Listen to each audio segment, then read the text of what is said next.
Don't shoot, don't shoot. I hate you. What are you trying to do? Grab him, get away from me. It's so easy for war to destroy a child's soul, and Dyer has been completely brainwashed. His real father stands before him, yet he raises his gun as if facing a foe. Solomon is captured instantly by the rebels' one-eyed leader. You've waited so long for this day. He dug everywhere and couldn't find a pink diamond. Now he's got to use the kid as leverage. He knows Solomon will do what he says. Please don't take me to Dyer. I'll find other family members just like I found your son. I'll even have your wife spinning around in circles. Just ask her for some bone dust. Subtitles. I'll safeguard your daughter. Do you think I truly resemble a demon that much? But I'm merely living in his heart, and I really want out. Can you help me out here? Be my superhero when it counts. The Colonel's air support has arrived. Amidst bombardment, the scene is in chaos. We should teach them a lesson. Subtitle. I don't care who is out there, just take them all down. Amidst the chaos, Solomon went completely berserk. He took down the one-eyed pirate with a shovel, while Danny risked his life to save Dyer, and the rebels were nearly wiped out.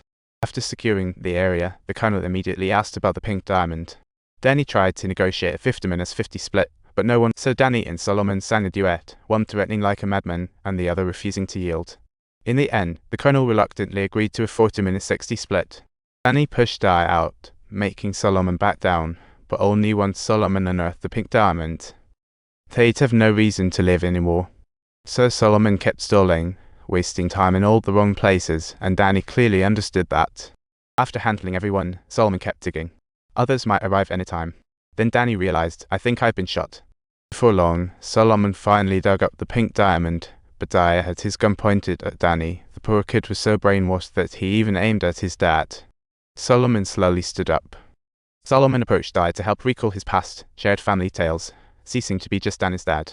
He became a person, no longer a mere figure. Solomon gently approached to help Dyer recall his identity. When it comes to matters concerning the family, the words go, you're definitely not a bad boy, you know.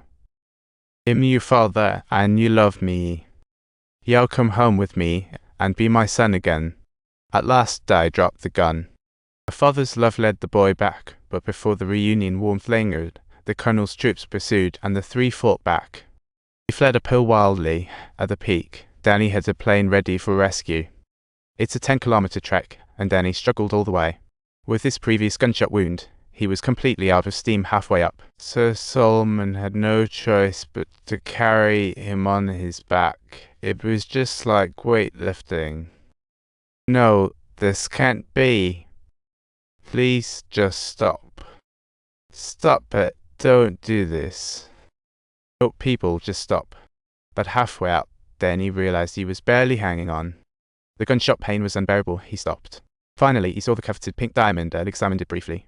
But soon enough, he gave it back to Solomon and even handed him his handgun.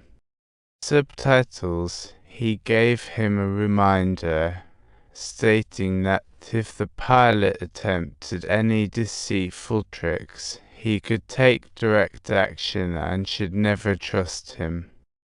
Although Solomon claimed he was still capable of carrying him further, Danny declined. Danny barely held himself up, opening fire to cover their escape. After a brief stabilization, he called Maddie via satellite phone, asking him to pick up Solomon and his son in Guinea. Subtitles. Upon seeing his comrade's plane soaring overhead, he could finally breathe a sigh of relief. It was time to escort Solomon to London and ensure the child's safety. He would use that pink diamond to make a splash and fulfill his dreams. This was Danny's last gift to Maddie, with his blood dripping onto the red earth. Just as the Colonel had predicted, the place was a battlefield soaked in blood, and Danny could never escape. This is where his story comes to a close. This lifelong villain, who rolled in betrayal and deceit, chose to listen to the voice of love as death approached, rather than grasping the diamond. As his blooded hand released the pink diamond, fulfilling Solomon's family, like a glint of humanity emerged. From the mire of desire, a person's humanity surfaced, and later, Maddie and Solomon teamed up to document the entire Blood Diamond deal. They reunited with other family members in London, and then a report titled Blood Diamonds sent shockwaves around the world. Solomon testified at the hearing, finally giving a voice to the third world that could be heard.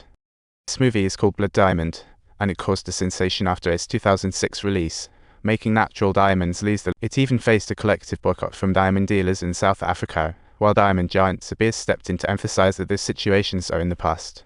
But did blood diamonds really? In 2003, 40 countries signed the Kimberley Process to prevent the flow of conflict diamonds, and now supposedly, blood diamonds only make less than 1%. But do you trust these numbers? I can't vouch for it. However, the Kimberley Process has its limitations. It only covers traditional conflicts between governments and rebels. It doesn't account for all diamonds from conflict zones, like the Russian-Ukrainian war in 2002. The battles between regular armies from two countries, do those diamonds count as blood diamonds? This debate has been ongoing. Russia is one of the world's major diamond producers, accounting for over a third of the world's total output.